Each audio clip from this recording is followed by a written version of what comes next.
안녕하십니까. 똑똑 여기는 인생상담소입니다. 우리 어르신들은 좀 외로움도 많이 느끼시고 하기 때문에 아들이나 따님이 전화를 하면 그렇게 반가울 수가 없다 이렇게 말씀하시거든요. 근데 때로는 아들이나 딸로부터 전화가 오면 그 전화 벨 소리에 뜨끔뜨끔해서 심장이 떨린다, 즉 무섭다라고 말씀하시는 어르신들이 계세요. 그래서 오늘 준비한 사례는 두 편 중에 첫 번째 사례는 큰며느리하고 사이가 안 좋으셔서 큰며느리가 그동안은 시댁의 왕래를 끊었었대요. 근데 지금 와서 갑자기 시댁의 왕래를 하겠다고 연락해온 며느리 문제 때문에 고민하시는 할머니 사례하고요. 두 번째 사례는 할머니가 막걸리를 좋아하세요. 그래서 막걸리를 얼만큼 좋아하시는가 하면 매일매일 드시거든요. 근데 어디서 교육을 받다가 보니까 술을 많이 먹으면 치매 걸린대더라. 그래서 술을 끊어야 될까요? 근데 끊을 자신은 없고, 그래서 상담하신 사례에 대해서 이야기 나눠보겠습니다. 자, 첫 번째 사례는 할머님이 며느리하고 원래 처음부터 사이가 좋지 않았어요. 여러 가지 갈등이 생길 만한 일도 있었지만 큰며느리 자체가 시어머니를 너무 싫어했어요. 그리고 큰며느리가 시어머니를 싫어하고 시어머니하고 자꾸 갈등이 생기니까 심하게는 점을 보는 집도 가봤대요. 그래서 점을 봤더니 그 점집에서 해주는 말이 남편하고 이 본인, 그러니까 며느리, 큰며느리랑 큰아들 사이에 시어머니가 딱 앉아있는 그런 모습이 보인다고 점 보시는 분이 또 그렇게 얘기를 한 거예요. 우리가 점을 보러 가거나 할 때는 좋은 건 믿고 안 좋은 건 믿지 마세요 라고 얘기를 하는데, 큰며느리 입장에서는 남편과의 사이도 안 좋고 시어머님하고 사이도 안 좋은데 그런 얘기를 해주니까 봐라, 점 보는 사람도 이걸 꿰뚫고 있지 않더냐 이렇게 받아들이면서 이거를 공공연하게 얘기를 하기 시작했어요. 그러면서 내가 남편하고 사이가 안 좋은 건 시어머니가 가운데에 앉아있기 때문이다 이렇게 그 원인을 탓하고 다녔죠. 그래서 남편하고도 안 좋지만 시어머니하고도 안 좋고, 또 시어머니랑 시댁을 싫어하는 본인의 마음을 본인 혼자 생각하고 있는 게 아니라 아이들에게까지도 그 험담을 늘 했어요. 그래서 이 집의 아이들은 할머니와 할아버지는 되게 나쁜 사람이다 이렇게 생각을 하고 있었던 거예요. 그래서 갈등의 이 화살표 방향을 보면 큰며느리와 남편도 안 좋고 큰며느리와 시댁과도 안 좋고 이 손주들과 할머니 본가의 할머니 할아버지하고도 안 좋고 다 안 좋았어요. 근데 이 큰며느리가 본인만 그 시댁하고 그런 게 아니고 동서인 작은 아들네하고도 관계가 안 좋았어요. 시댁하고 무슨 일이 생기면 다 본인 탓은 없고 동서가 잘못해서 그렇다, 동서 때문에 그렇다, 아니면 서방님 때문에 우리가 이렇게 됐다라고 남의 탓을 하기 시작했어요. 그리고 때로는 시누이가 있는데 시누이 때문에 그렇다라고도 탓을 한 거예요. 근데 그게 한 번, 두 번이 아니라 무슨 일이 있을 때마다 다 주변 사람들, 당신들이 잘못해서 우리가 이렇다라고 얘기를 하니까 집안 안에서 미움을 사기 시작했어요. 그러다 보니까 본인도 그걸 느끼겠죠.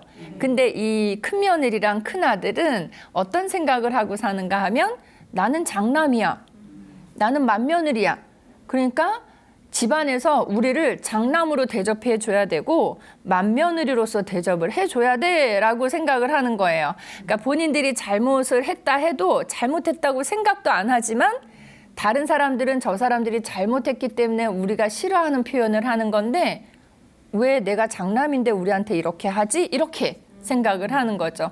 그래서 이제 집안의 미움도 사고 본인들도 시댁이 싫어지고 해서 결국은 며느리가 어느 날 이렇게 얘기합니다. 저는 오늘부터는 시댁 안 갈 거예요 라고 그것도 전화해서 따지듯이 얘기를 한 거예요.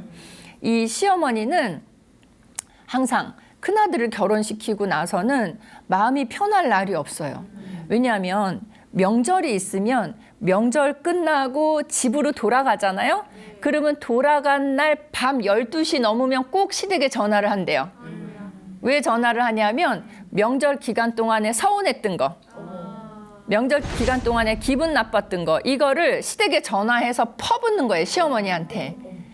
그래서 뭐를 그렇게 싫다고 하던가요? 라고 물어봤더니 그것도 그냥 있을 때 그럼 집으로 돌아가기 전에 어머니 이건 내가 좀 서운했어요 라고 얘기하면 털고 갈 텐데 집에 가서 곰곰이 생각하고 묵히다가 꼭 밤 12시 넘어서 전화를 한대요, 시댁에.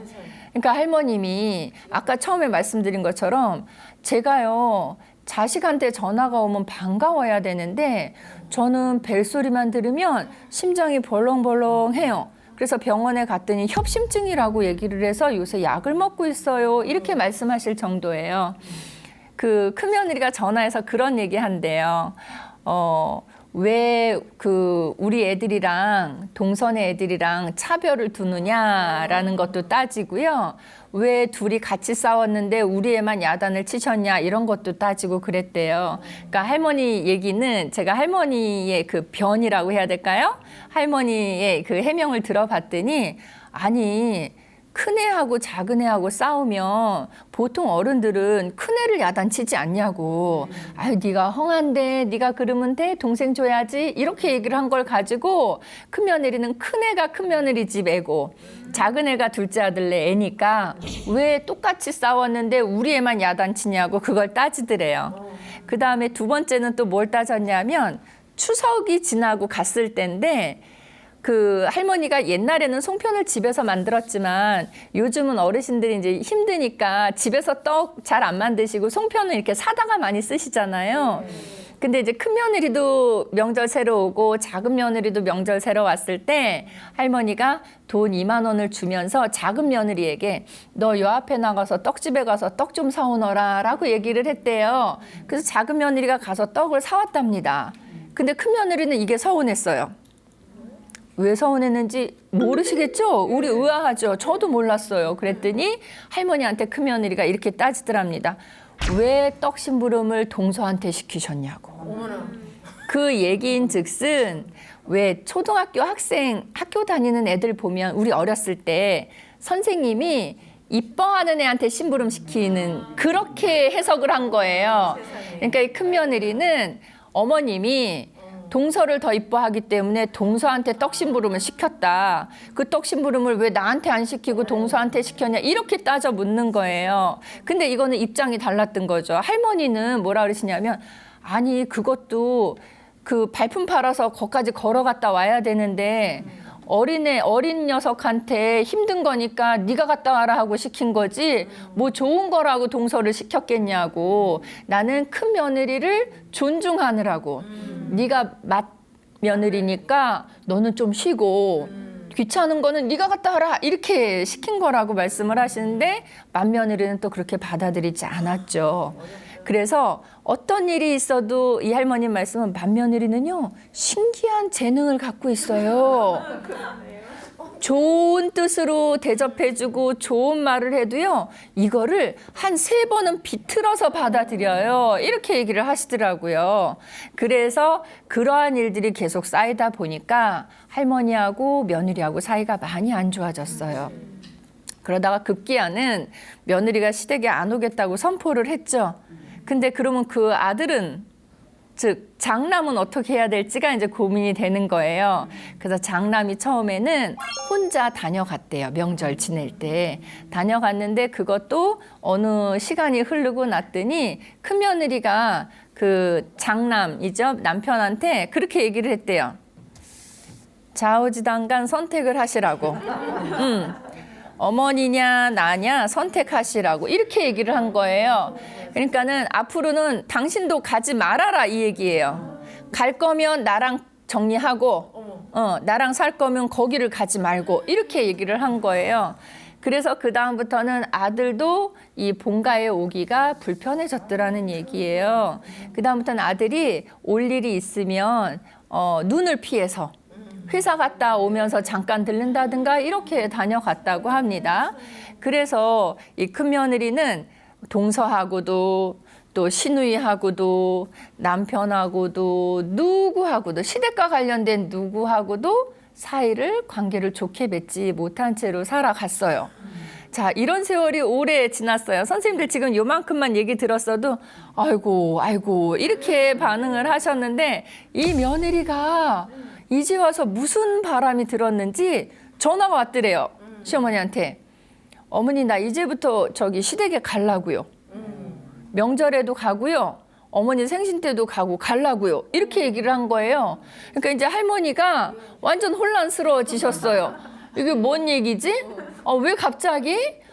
그동안 뭐 몇 년을 그렇게 살다가 이게 무슨 일이래 싶으면서도 할머니 마음에는 그렇게 표현하시더라고요. 저한테 선생님은 아직은 젊어서 모르시겠지만 그래도 이렇게 못 나빠졌어도 내 새끼고 이래도 내 새끼고 다 내가 품어야 되는 내 자식들인데 사실 큰아들만 여기에 끼지 못하고 혼자 이렇게 밖에서 맴도는 것 같아서 나 마음이 아팠었는데 사실은 남들이 욕할지 몰라도 저는 큰며느리가 그렇게 오겠다고 전화를 했을 때 제가 갈등을 했던 거는 안 된다라고 생각을 했으면 갈등할 일이 없는데 한쪽 마음에서는 왔으면 좋겠다라는 마음이 드셨다는 거예요. 근데 얘기를 듣고 보니까 진짜 그거는 선생님 말씀대로 부모의 마음으로 부모의 시각으로 보면 충분히 이해가 되더라고요.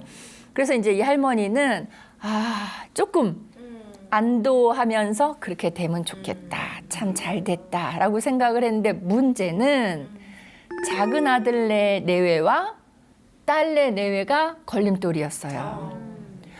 그 몇 년 동안 오랜 기간 동안 이들과의 관계도 되게 안 좋아져 있거든요.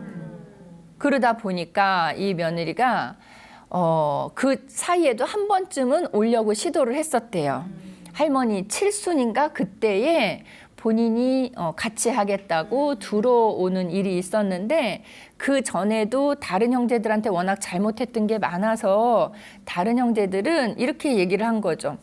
그 앞에 우리한테 잘못한 거를 사과를 먼저 하는 게 우선 아니냐. 사과 들어오려면 사과를 하고 그러고 들어와라. 그러니까 그 형제들의 얘기는 사과를 하면 우리가 듣고 안 돼, 사과 안 받아 이게 아니라 사과 한마디만 하면 사실 가족인데 앞에 있었던 일 그냥 없던 걸로 하고 같이 이렇게 어울리면 되는데 큰며느리랑 큰아들은 처음에 말씀드린 것처럼 우리는 잘못한 거 하나도 없다고 생각하는 사람들이기 때문에 형제들한테 사과를 하지 않았어요. 그러다 보니까 우리가 가면 그러니까 우리가 가면 다 환영을 해줄 줄 알았던 거예요. 근데 환영을 안 해주니까 왔다가 도로 가버린 거예요. 그리고 그 다음부터는 이제 다시 또 발길을 끊고 또 한참 있었던 거예요. 그러니까 제가 볼 때는 이 맏며느리는 주기적이에요. 안 오다가 어쩌다 한번 본인 마음 내키면 한 번씩 왔다가 또 대접 안 해주면 또 안 오다가 이렇게 되는 것 같아요.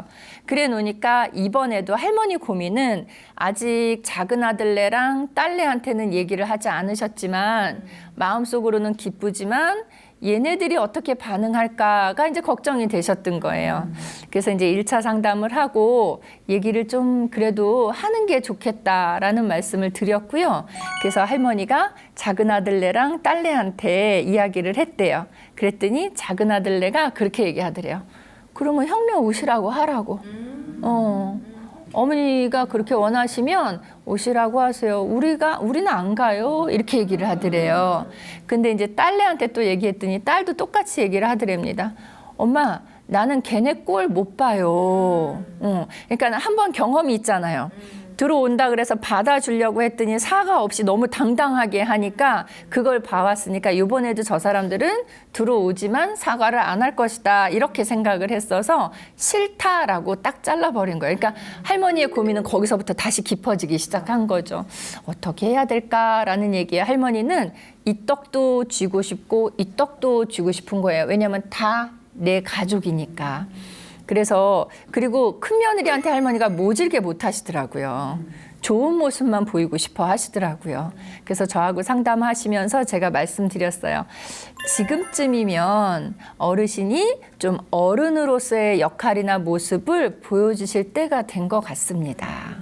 큰며느리랑 아드님을 먼저 불러서 만나신 다음에 오게 해서 둘에게 너희가 그동안 잘못했던 부분들이 이러이러한 거였다고 말로써 알려주실 필요가 있습니다.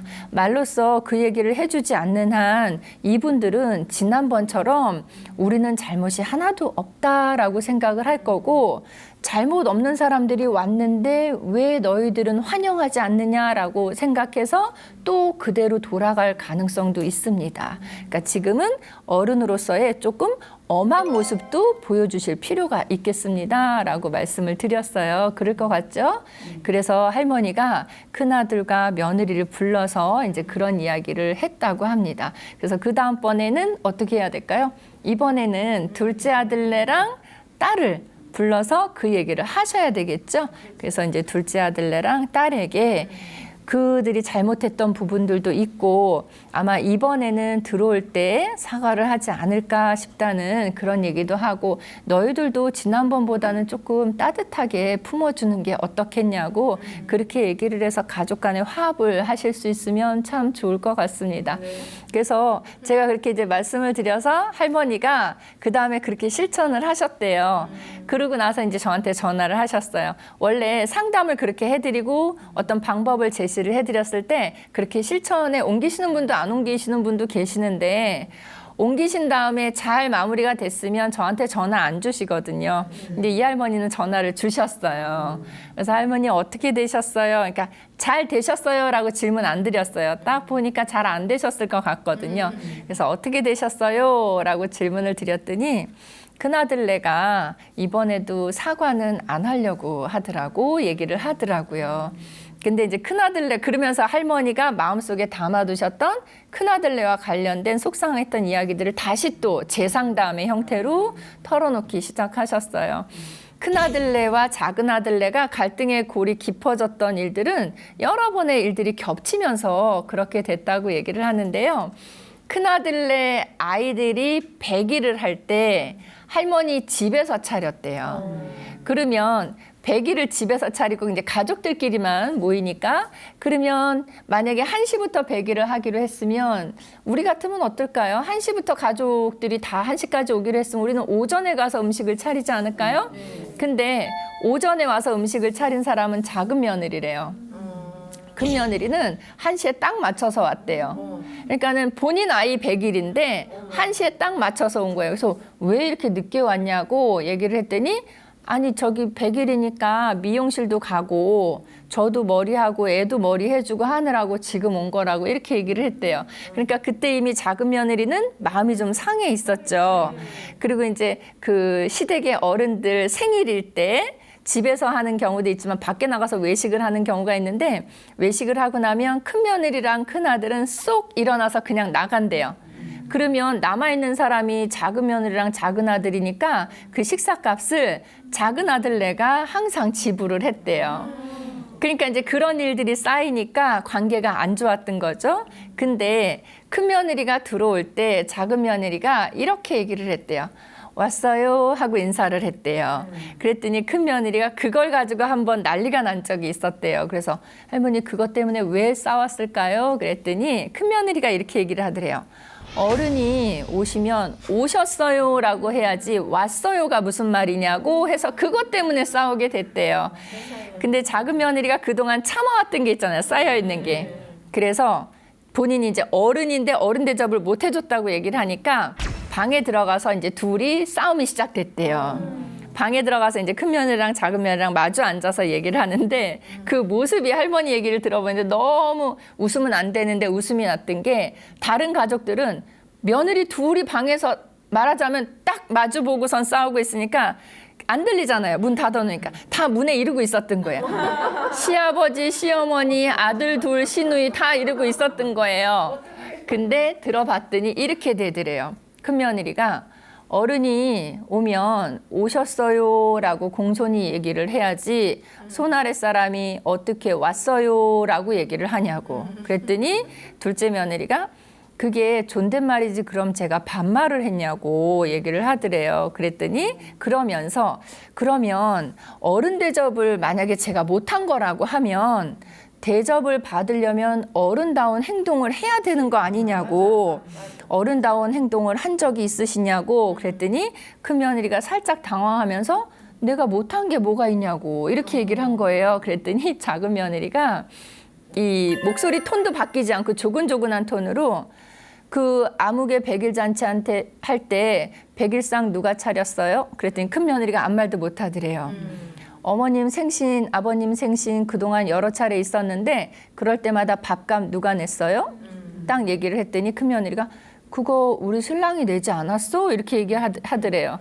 그래서 아주버님이랑 형님이랑 자리에서 일어나서 밖으로 그냥 나가셨다고. 그거 매번 우리가 냈다고. 그렇게 해서 결론은 작은 며느리 승. 그래서 큰 며느리는 아무 말도 못하고 작은 며느리가 조목조목 따져주고 더 하실 말씀 있으시면 하시라고 딱 그랬더니 큰 며느리가 아무 말도 못하니까 그럼 저 이제 일어나도 되냐고. 그래서 일어나서 나오는데 저 밖에서 문에서 듣던 사람들 다 와르르 무너지신 거죠. 그래서 그런 일이 있고 나서는 큰 며느리가 작은 며느리를 함부로 대하지는 못했다고 해요. 근데 그때에 원래 뭘 했어야 되냐면 그렇게 내가 미처 그렇게까지 생각 못했는데 깨달았다. 나의 잘못이었다는 걸 깨달았으면 미안하다고 사과를 했어야 되죠. 그래. 사과가 없었고 만약에 큰 며느리가 사과를 안 했다. 그러면 그때 할머니가 해줬어야 돼요. 그 역할을. 내가 들어보니 내 생각에도 네가 그 부분들은 잘못한 것 같다. 동서가 잘못한 부분에 대해서는 너가 나중에 가르치더라도 지금 그 부분에서는 먼저 일어난 일이니까 너가 어른이어도 잘못한 건 사과를 하고 넘어가는 게 맞는 것 같다라고 반드시 가르쳐 주셨어야 되는데 그걸 놓치셨던 거예요. 왜 그런 거 있잖아요. 좀 너무 강하게 나오는 사람들한테는 할 말을 제대로 못 하시는 거. 그리고 할머니는 그렇게 얘기하세요. 내가 큰며느리한테 바른 말을 그렇게 하면 그게 다 어디로 가냐고. 큰며느리가 우리 아들한테 잘 못할 것 같다. 이렇게 생각을 하시는 거예요. 그러니까 큰며느리에게 할 말이 있어도 할 말을 제대로 못하고 생활을 하셨던 거죠. 근데 제가 볼 때는 요번이 아주 중차대한 기회가 아니었나 싶고요. 한 번은 접근을 했다가 안 했잖아요. 갔죠. 이거 두 번째 접근을 했다는 건 사실 큰며느리가 조금 지금 보니까 미움 살 일들을 많이 했지만 큰며느리 입장에서도 대단한 용기를 낸 거라고 저는 생각이 들거든요. 그래서 이번 기회를 할머니가 어떤 식으로든 가족이 다시 한번 화합할 수 있도록 다시 노력을 해보시는 게 필요할 것 같습니다. 그래서 부디 큰아들도 본가에 찾아올 때 아내의 눈치 보지 않고 올 수 있고 할머니도 계속 그 가족 모임 할 때 보면 작은 아들네 또 딸네와 할머니 할아버지 이렇게만 뭉치신대요. 그러니까 뭉치셔서 대접받고 뭐 선물 받고 웃고 맛있는 거 드셔도 마음 한켠에는 늘 큰아들이 있지 않았을까 싶습니다. 그래서 이제 그런 일이 앞으로 없으시려면 요번에 1차 시도에서는 다 실패했어요, 지금. 그러나 2차 시도 해보시고 2차 시도에서도 안 되시면 3차 시도도 하시고 노력을 하신 만큼 얻으실 수 있는 거는 있을 거라고 분명히 생각이 듭니다. 할머님이 어려운 역할을 하셔야 될 것 같고요. 할머니에게 좀 더 힘을 실어드리는 그런 상담이었습니다. 자, 첫 번째 사례 함께 이야기 나누시면서 궁금하신 점 있으시면 질문하시기 바랍니다. 제 주위에도요, 이렇게 사이 안 좋은 동서 형님이 많더라고요. 네. 근데 그 동서 형님이 화해를 하려면은 시어머니가 중간 역할을 해야 되느냐, 아니면은 형님하고 동서하고 둘이 해결하라고 맡겨야 되는지 어떻게 해야 될지 궁금합니다. 궁금하겠네요. 그렇죠? 그러니까 할머니 입장이 됐을 때 며느리 둘이 사이가 안 좋다. 그걸 내가 알게 됐으면 내가 중간에 나서서 이들을 붙여줘야 될지 아니면 그들끼리 해결할 수 있도록 이렇게 지켜봐야 될지 그게 지금 궁금하셨다는 얘기예요. 예. 그렇죠? 근데 참 할머니 입장도 우리 참 난감할 것 같아요. 근데 일단은 지켜보는 시간은 필요하세요. 일단 지켜봐야죠. 지켜보는데도 안 되면 그때 할머니가 나서셔야 되는데 처음부터 나서시는 거는 제가 조금 반대 의견이에요. 왜냐하면 며느리들하고 할머니하고 그동안의 관계가 어떠냐에 따라서 달라질 수 있는 문제예요. 할머니가 평소에도 며느리들하고 이렇게 잘 어울려 지내시고 같이 뭐 어디 영화 보러도 다니시고 이렇게 하셨던 분들이다 하면은 할머니가 그렇게 해도 돼요. 개입을 하셔도 되는데 별로 그렇지 않았던 것 같거든요. 그러면 처음에는 며느리들끼리 해결할 수 있도록 이렇게 지켜보세요. 지켜보는데 이게 지켜봐봤더니 너무 시간만 오래 걸렸는데도 얘네들이 화해가 될 분위기가 아니더라. 그러면 그때는 할머니가 역할을 해주셔야죠. 근데 그 역할을 하실 때 어떻게 하느냐가 굉장히 중요한 것 같아요. 둘이 앞에 한번 오라 그래서 앉혀놓고 너희들 이렇게 지내면 안 된다라고 얘기하는 거는 요새는 받아들여지지 않습니다. 그러니까 예를 들면 잘못했던 거에 대한 얘기는 처음부터 하실 필요가 없어요. 밥 한번 먹자 해서 집이 아닌 다른 공간에서 만나시는 걸 권해드려요. 사람이 우리가 분위기라는 게 또 다르잖아요. 그래서 좀 이렇게 만난 거 있는 거, 또 경치도 좋고 한 데에 그런 곳에 가셔서 함께 식사를 하고 그냥 오시는 거예요.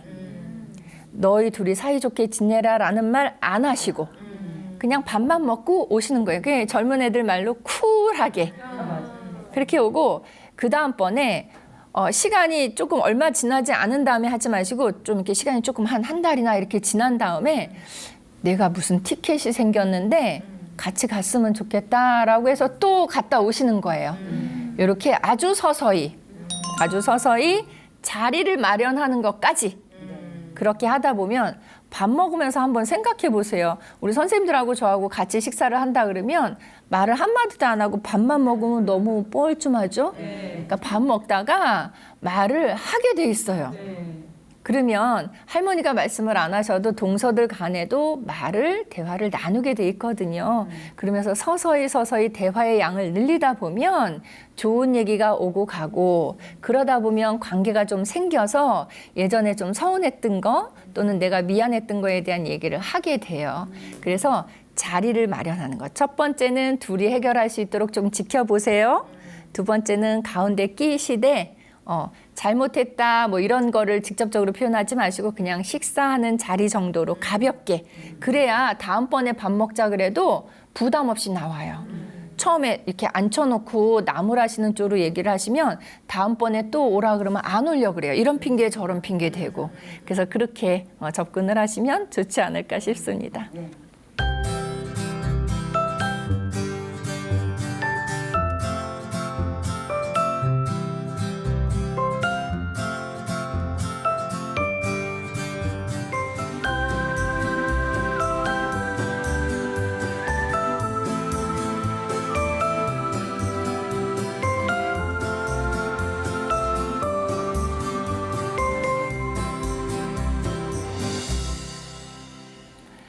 이번 사례는요, 막걸리를 좋아하시는 할머니 사례입니다. 이 할머니는 막걸리를 워낙 좋아하세요. 그래서 제가 여쭤봤어요. 할머니, 막걸리 왜 이렇게 좋아하세요? 그랬더니, 저는 하루 동안 몸을 쓰는 일을 해요. 그래서 몸이 이렇게 고단하고 노곤노곤하니까 저녁에 집에 들어와서 막걸리 한잔 하면 할머니 표현에 의하면 그래요. 짜르르르 퍼지면서 피로가 풀리신대요. 그럼 그렇게 하고 주무시면 에너지가 딱 충전이 돼서 그 다음날 또 상쾌한 마음으로 일을 하실 수가 있대요. 근데 이 할머님이 집은 저쪽에 은평구 쪽이세요. 근데 무슨 일을 하시냐면 건물 청소를 하시는데요. 건물 청소라는 게 그 건물을 이용하는 직장인들이 출근하기 이전에 깨끗하게 만들어져야 돼서 할머니가 지하철, 첫 지하철 거의 그거를 타고 3호선을 쭉 타고 교대, 서초 이쪽까지 내려가시는 거예요. 그래서 할머니 아침에 기상 시간은 4시 반에 일어나신답니다.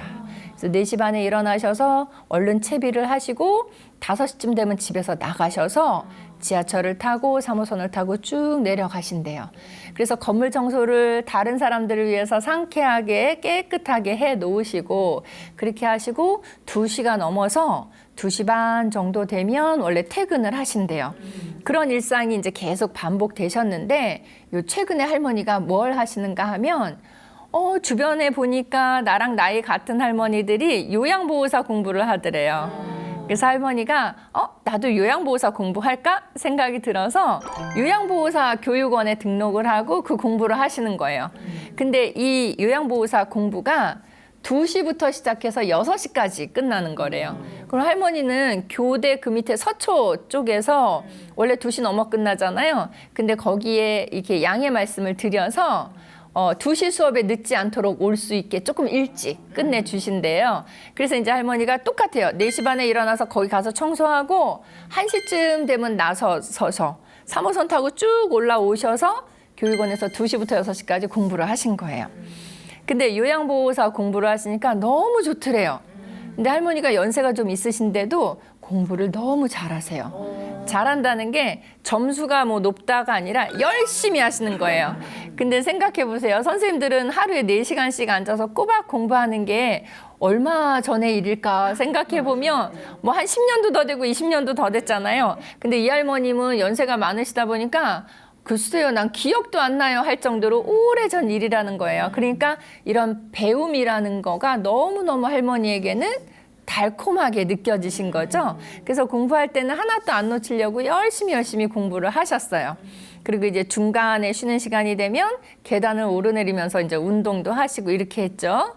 근데 요양보호사 교육을 받다 보니까 이게 요양보호사 자격증을 따려고 내가 여기 왔는데 자격증이 문제가 아니라 내가 지금 나이 들었고 더 나이 들어가는데 나에 대한 얘기를 해주는 것 같은 거예요. 듣다 보니까.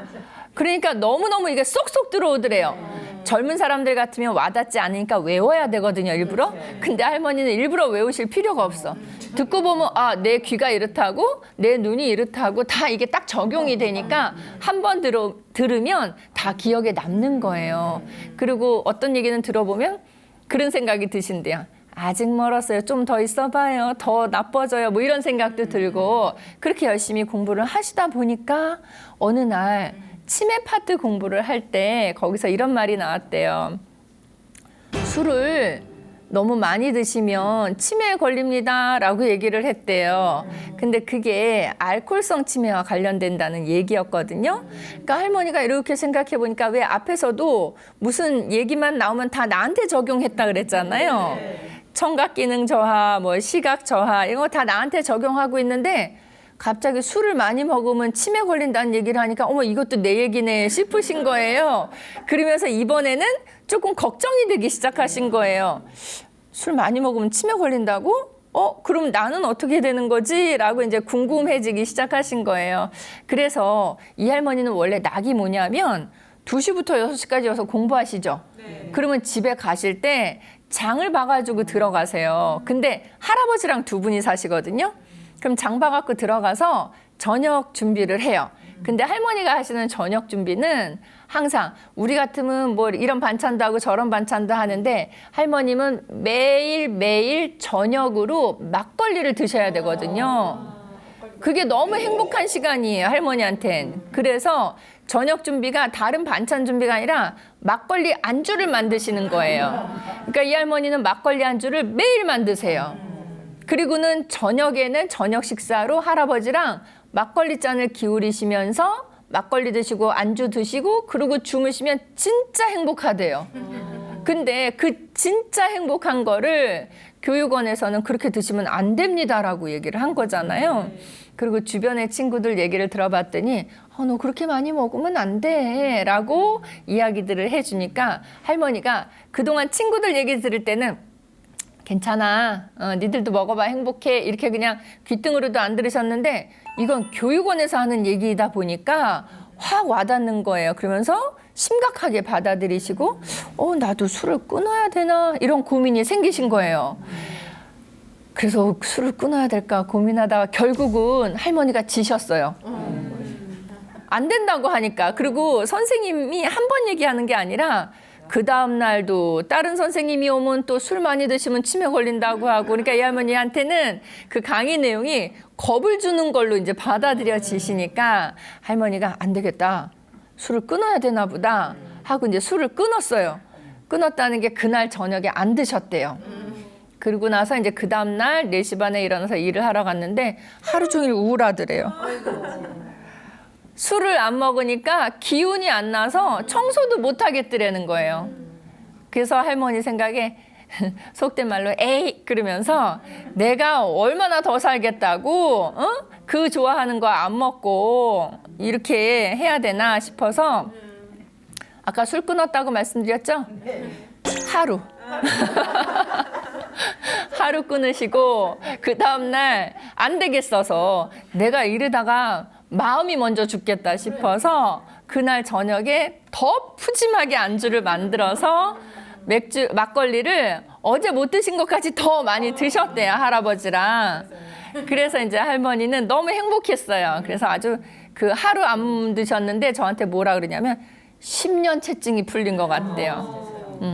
그래서 제가 속으로 에이, 할머니 10년이 아니라 하루인데 이렇게 생각했는데 하여간 행복하셨다는 말씀인 거죠. 그래서 이제 그렇게 드셨는데 이 끊기 전과 후가 달라진 모습이 뭐였냐면 할머니가 그렇게 얘기하세요. 술 끊기 전에는요, 그냥 마냥 즐겁기만 했대요. 술 드시는 게. 막걸리 드시는 시간이. 그리고 하루 중에 일이 고돼도 그것만 생각하면서 열심히 했대요. 근데 술을 한번 끊은 다음에 아이 못하겠다 하고 다시 술을 드시잖아요. 이제는 마냥 행복한 게 아니라 죄책감이 들더래요. 그러니까 술을 마실 때는 그냥 즐겁기만 했는데 이제는 술을 마시면서도 자꾸 죄책감이 드는 느낌이 드니까 아, 이게 또 기분이 그렇게 나지 않더라는 얘기를 하십니다. 그래서 할머니가 앞으로 진짜로 술을 끊어야 될지 아니면 선생님 나 그냥 이렇게 술 먹어도 되는 거 아니에요? 이렇게 상담을 하신 거예요. 그래서 어떻게 하면 좋을까? 저도 참 망설여졌어요. 그렇게 좋다고 하시는데. 근데 우리가 아무리 좋다고 해도 건강하고 맞바꿀 수는 없잖아요. 그래서 제가 할머니께 그런 말씀을 드렸어요. 할머니가 뭘 궁금하다고 하셨냐면 선생님 술 많이 먹으면 진짜 치매 걸려요? 근데 공부 많이 하면 치매 안 걸린다 그래서 나 요새 공부 많이 하고 있는데 그러면 치매 안 걸리는 거 아니에요? 이렇게 얘기하시는데 제가 볼 때는 치매 안 걸리는 방법도 쓰고 계시고요. 치매 걸리는 방법도 쓰고 계시는 거예요. 공부를 한다는 건 안 걸리는 방법이고 막걸리를 매일 드신다는 건 걸리는 방법이에요. 그러면 어떻게 돼요? 상쇄돼서 제로가 되는 거죠. 그래서 그나마 다행인 거는 이 할머니가 건강 관리를 굉장히 잘해 오셨어요. 뭐 별다른 거를 하신 거는 아닌 것 같은데 일을 꾸준히 하고 부지런하시고 그리고 매일 정해진 시간에 주무시고 정해진 시간에 일어나셔서 활동을 하셔서 규칙적인 생활을 하셔서 그런지 아주 건강하신 분이었어요. 그래서 아마도 막걸리를 매일 드시는 거에 비해서는 건강이 그렇게 좋게 유지가 되신 게 아닌가 하는 생각이 듭니다. 그래서 그 말씀 드렸어요. 할머니, 교육원에서 들으신 말씀이 다 맞는 말씀이었어요. 술을 매일매일 그렇게 드시면 여러 가지로 할머니는 지금 치매가 궁금하셨다고 하는데 정말 치매에 걸릴 가능성이 높아진다고 합니다. 그래서 할머니 그 치매를 알코올성 치매라고 이야기를 해요. 그러니까 술의 양을 조금 줄여보시는 건 어떨까요? 하는 말씀을 드렸어요. 그랬더니 아니 전번에 끊었더니 너무 우울해서 다시 먹었어요. 이렇게 말씀을 하셔서 할머니 그러면 처음부터 보세요. 할머니가 매일매일 드시던 분이 그 매일매일 드시는 거를 우리가 10이라고 치면 딱 끊어버렸잖아요. 그러면 10이었던 게 제로가 되니까 견디기 힘드시죠. 우리 운동을 안 하던 분이 운동을 시작할 때도 처음부터 10km를 걸으세요. 그럼 병나서 그 다음날부터 못해요. 똑같은 거예요. 이 할머니도 매일 드시던 분이 딱 끊어버리니까 병나서 그 다음날 다시 드신 거잖아요. 그래서 할머니 술을 하루아침에 딱 끊으시는 거는 오히려 부작용이 있을 수 있으니까 할머니처럼 매일 드시는 게 해로운 거예요. 그러니까 매일 드시는 거를 매일 드시되 양을 조금씩 줄여 나가시든가 아니면 매일 드시던 거를 요일을 정해서 어떤 요일엔 드시고 어떤 요일엔 안 드시고 이렇게 실천을 해보시든가 둘 중에 하나를 하시면 어떨까요? 라고 말씀을 드렸어요. 그래서 할머니 둘 중에 선택하시라 그러면 뭐 택하시겠어요? 하루 걸러 드시겠어요? 아니면 양을 반으로 줄이시겠어요? 어차피 똑같거든요. 전체 총량으로 보면. 그때 할머니가 나는 안 먹으면은 잠도 안 오고 영 이상해요. 그렇게 얘기하셔서 그러면 술 드시는 양을 좀 줄여보세요. 근데 이제 오늘 저녁부터 양을 줄이라 그랬다. 드시다가 밥만 먹어야겠다. 이렇게 생각하시면 밥만 먹고 중단하는 게 더 어렵거든요. 그러니까 아예 맥주를 막걸리를 원래 드시던 게 있으면 통을 따로 해서 나누어서 덜어 놓으시라고. 그래서 그날 식탁에는 반만 들어있는 막걸리 병을 갖고 가서 딱 드시는 게 낫겠다고. 왜냐하면 한 통을 놓고 반만 먹고 그거 지나면은 그만 먹어야지 하면은요. 그런 거 해보셨죠? 맛있는 거 드실 때 주스도 반이면은 요만큼은 되겠다 하고 먹는데 너무 맛있어요.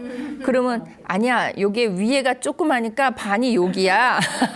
그렇게 되거든요. 그러니까 그러지 마시고 아예 다른 통에다가 반반씩 따라서 반만 가져가셔서 드시는 거를 그렇게 권해드렸어요.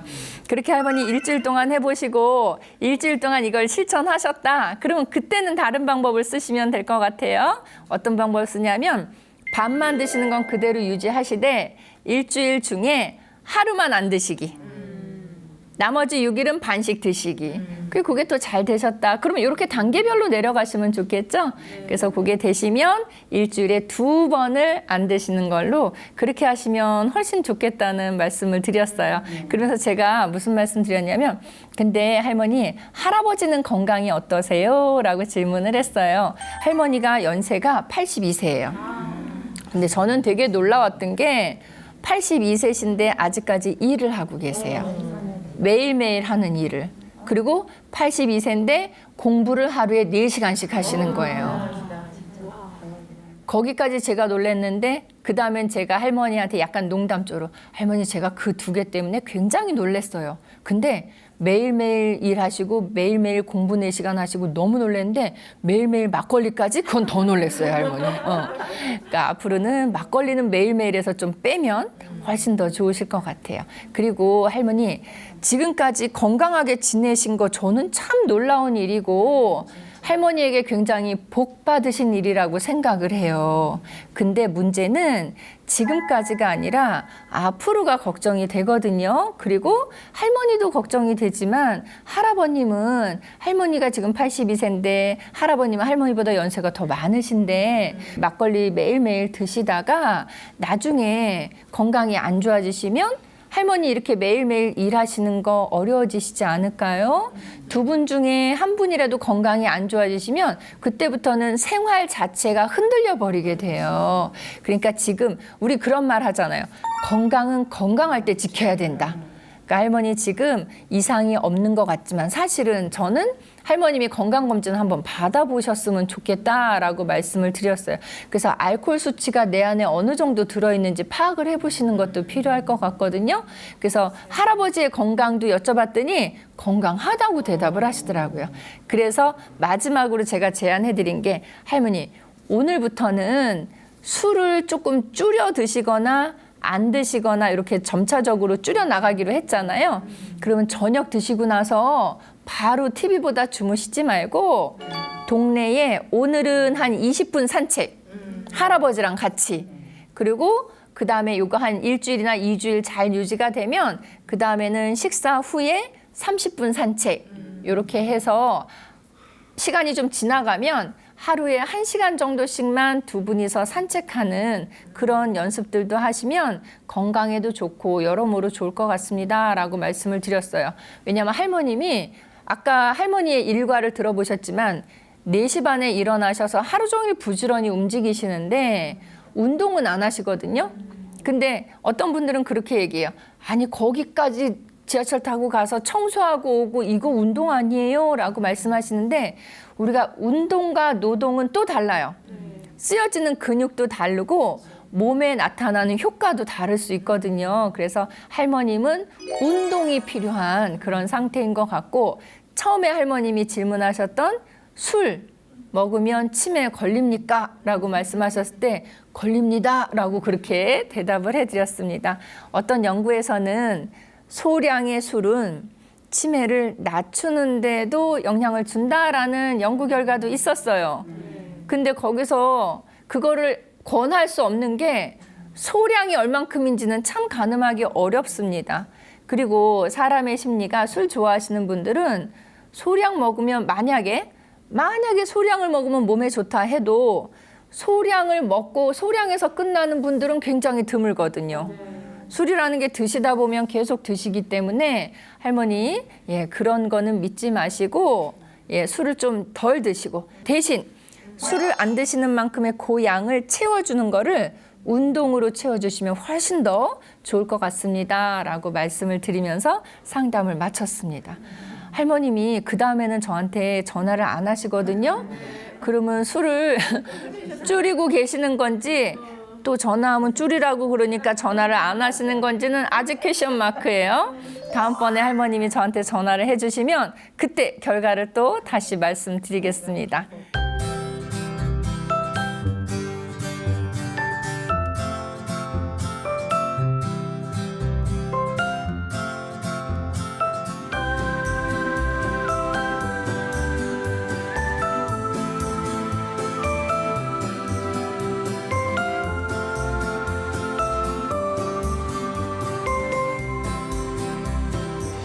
자, 오늘은 이렇게 두 편의 사례에 대해서 이야기 나눠봤어요. 첫 번째 사례에서는 그동안 몇 년 동안 왕래가 없던 큰며느리가 갑자기 시댁에 왕래를 하겠다고 해서 다른 형제들과 이 관계를 어떻게 조율할까를 궁금해하셨는데요. 제가 드린 말씀은 그동안 잘해주는, 좋은 말만 해주는 어른의 모습을 보여주셨다면 이제는 좀 엄한 모습도 보여주시는 어른이 되셨으면 좋겠고, 자녀들의 화합을 위해서 중간 역할을, 중요한 역할을 해주시는 어른의 모습이셨으면 훨씬 더 좋을 것 같다는 말씀을 드렸습니다. 두 번째 사례에서는 막걸리를 매일 드시는 할머니 사례였고요. 이 할머니는 좋아하시는 걸 즐기시는 건 좋지만 조금 횟수나 양을 줄이시고 그 줄어든 만큼 운동으로 조금 극복 내지는 회복을 하셨으면 좋겠다는 그런 말씀을 드렸습니다. 자, 오늘도 어르신들이 상담해 오신 내용을 통해서 어떻게 살고 계시는지, 가족 관계에서는 겉으로 볼 때는 다 잘 살고 있는 것 같지만 사실 그 집 안으로 들어가면 누구나 이런 고민을 갖고 살아가시거든요. 그런 모습들을 엿봤고 또 어르신들이 어떤 걸 좋아하시는지에 대해서도 알아보는 그런 시간이었습니다. 다음 주에도 또 다른 내용을 가지고 여러분들과 함께 이야기 나누겠습니다. 오늘 감사합니다.